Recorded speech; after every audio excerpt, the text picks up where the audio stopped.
I know. Sorry. It's been another 2-week gap since the last video. But I'm here now, I'm back, I'm putting one out there. If you saw the last one, you know, things are a bit odd around here for me at the moment. But, you know, working through them, getting better, moving on, that sort of thing. Anyway, what are we here to do today? We've got a box. Look at this. It's always good when we get a box. Ian from Grown Local has dispatched the garlic and it is here, and I am looking forward to getting this on the go. I'll tell you the varieties and I'll show you how I'm going to do it. I'm going to try it. I'm actually going to try it 3 different ways this year. I'm going to take you through 2 of the ways on the video, and one of them is going to be up the allotment.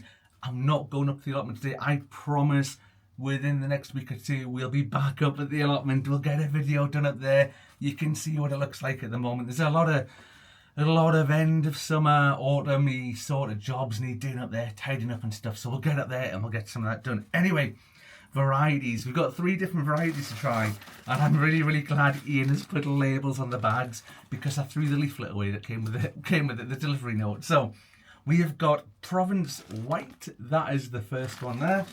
We have got, excuse the pronunciation on this one, Carcinon, garlic Carcinon. I'm assuming that's what it is. If I've pronounced that incorrectly, please let me know in the comments how you do pronounce it.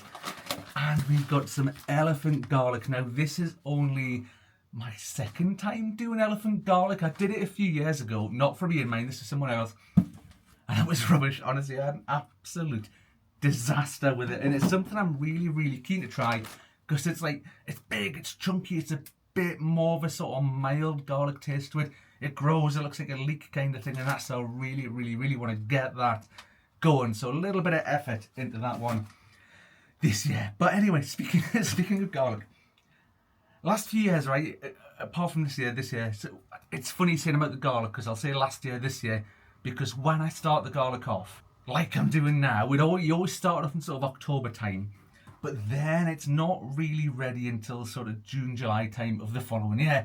So it's always a bit weird talking about saying this year's, last year's, the year before sort of thing. So the garlic, the last batch of garlic I did, what we now, 2024, so it would have been sown in October 2023, and I harvested it in 2024. It was rubbish. It was absolutely rubbish, and I've saved some of it down here to show you. Let me just grab some of this. Look at this. Look at that. That is pathetic. It's absolutely rubbish. It was horrendous, and I really don't know why.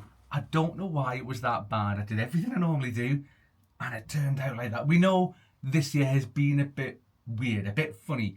The weather's been a bit odd. We've had all sorts of stuff. Other people have had really good garlic, though. Mine's just been rubbish this year, and I don't know why. So obviously, really solid supply this year. The stuff from Ian, the stuff from Grown Local, it is still available, by the way. I'll put a link in the description down below. Go and have a look. Get some ordered up. Ian, I'll get it delivered to you ASAP. Good quality stuff, and we're going to get it on the good this year. Hopefully better than that. But previous years, honestly, I've had brilliant garlic, and I love garlic. That's easy enough for me to say. I love grown garlic because it's one of the things I use a lot of it in cooking. So all sorts of stuff that I cook, we use the garlic in it. The fresh garlic's amazing, and it's dead easy to preserve. Usually let it dry out a bit, but then I'll peel it all off, stick it in a blender, a little bit of olive oil, whiz it all up, get an ice cube tray, and you make garlic cubes, stick it in the freezer, lasts forever. Absolutely marvellous. Easy as that. Anyway, enough of me waffling about stuff like that. Let's get set over here. Let's get some garlic. We'll start off, because I start mine off, I don't plant it straight in the ground. I started off in the greenhouse. We'll get it started off in here. We'll get a second type. I'm going to try something new for the first time this year, a different way of doing it, and we'll get cracking with stuff. So back with you in just a jiffy. Right, so we're back with the old dual camera set up today with the one down here. We've got the one up here filming my face where you see what I'm doing, sort of pottering about down here in the sort of greenhouse tray sort of thing. The one thing I wanted to start off with this, right? So this is the Provence White that I've got, the garlic. I don't know where Ian has sourced this from. I've only just opened it. This is the first time absolutely live opening this up. I've not had them open to have a look at them. Look at the size of the cloves. Where on earth has he got them from? They are ginormous, and it's not just one. Look, they're all like that. They are massive. So hopefully from massive garlic is going to grow. That's the theory anyway. But let's chuck some of this compost in here. The compost I'm using, it is just regular multi-purpose compost. What I have mixed into it though, there's a little bit of fertilizer in there and a little bit of vermiculite. I've put the vermiculite in.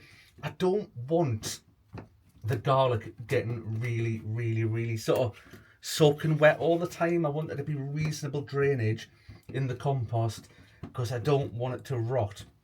Because garlic, you know, garlic can go off if it gets a bit fusty, gets a bit rot, especially here in the greenhouse. I know it's a bit colder outside, gets humid in here, gets all sort of condensed up and that, and the last thing I want is this beautiful big chunky garlic rotting off. And let me show you on this camera down here. Just look at it in my hand, it's massive. I don't think I've ever grown garlic that big before myself in my life. Now sort of sorting it out actually, sorting the garlic out, let me just grab a bit, bear with me just a moment here. So obviously when the garlic comes, it comes in a bulb like this, so nice big chunky bulb. And I've seen other videos. Now everybody, I'm not slagging anybody off here, by the way.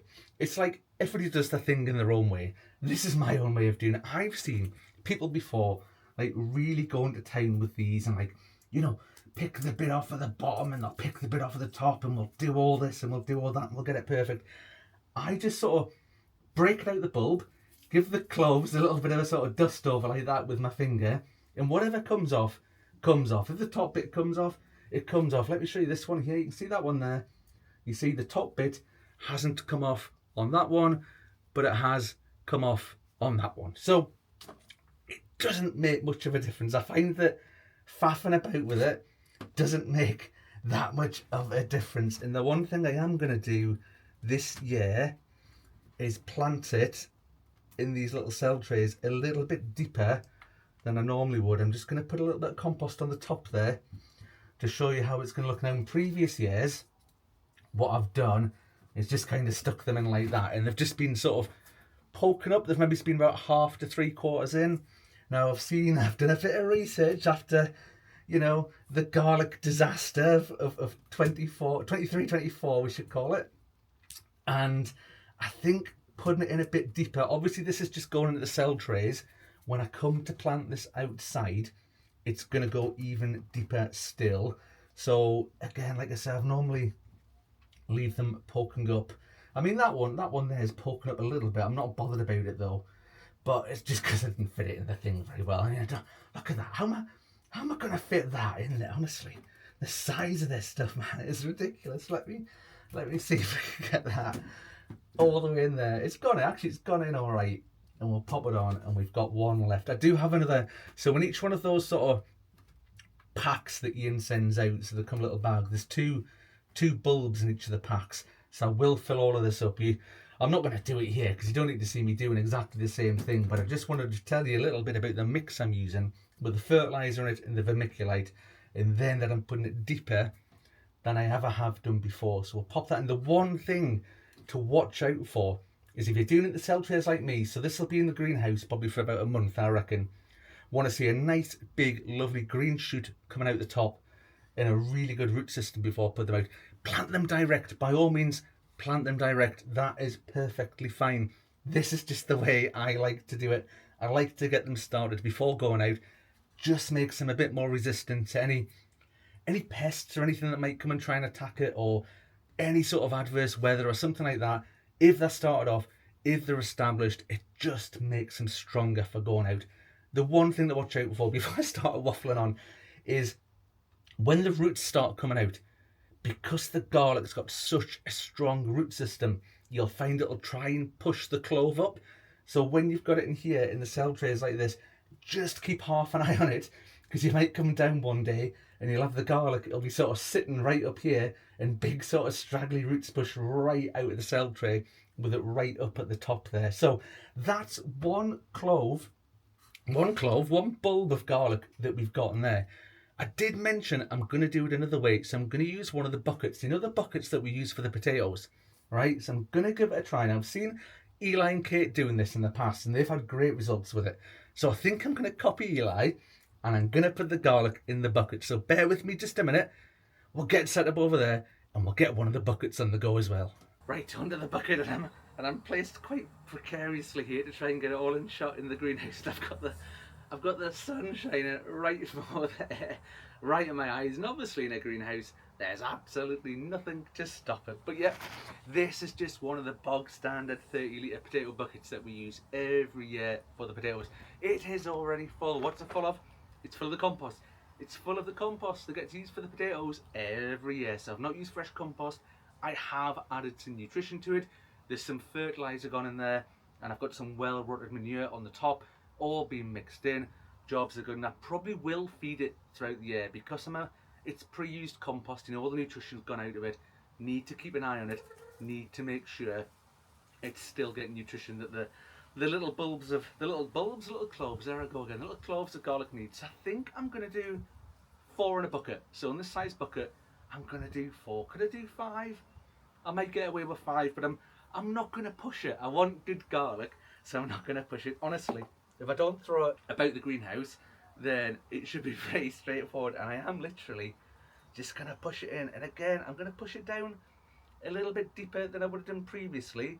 So I'm going to cover it all. Again, in previous years I would have had it sort of like that, like sort of half in, half out, but I've gone all the way in, and I've probably gone down about 1 inch to 1.5 inches into the compost on there, and I'm trying to space them out equally in the buckets. And I don't want them right up against the edge, obviously, but then again I don't want them too close to each other, so I'm trying to space them out. I'm just pushing them in, and honestly, could that have been any easier? I mean, what's that taken me there? About, you know, a couple of minutes off camera while I've mixed in the fertiliser and whatnot, and then, you know, another minute to separate the sort of bulb of garlic up into its cloves and get the sort of fusty bit off the outside.